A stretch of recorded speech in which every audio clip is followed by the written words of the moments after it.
धन्यवाद दूची जे निरंजन बाबू कम से कम तांकर शतवार्षिक पालन करुचंती जो दायित्व कि प्रकृत में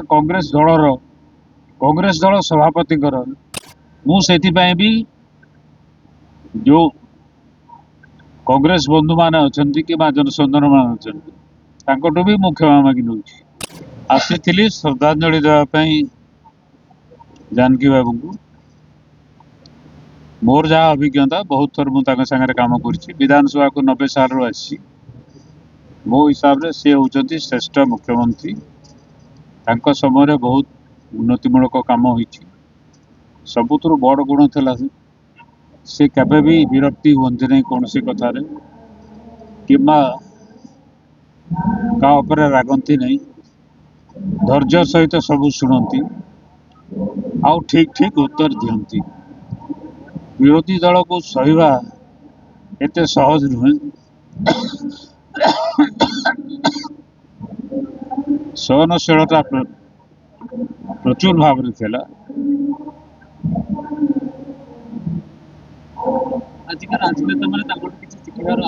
बहुत किसी शिखबार अच्छी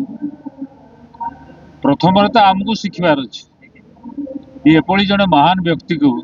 आज पर्यंत किए स्मरण कर धन्यवाद दूची जे निरंजन बाबू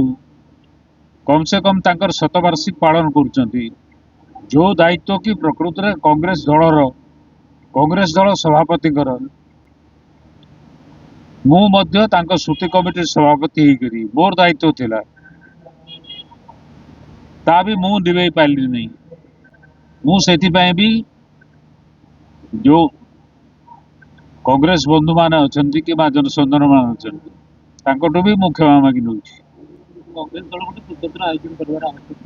निश्चित भाव में ये कौन सन्देह अच्छी मु तो भावुली कांग्रेस दल भूली गला जानकी बाबू को बोली जो लोक प्रथम थर पर स्थिरता आनी ओडिशा राजनीति रे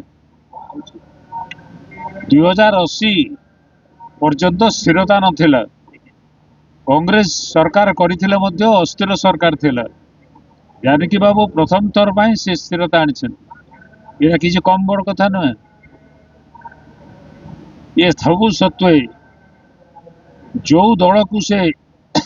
संगठित करते सरकार को आनी पारी से दल भी भूली गला दुर्भाग्यजनक से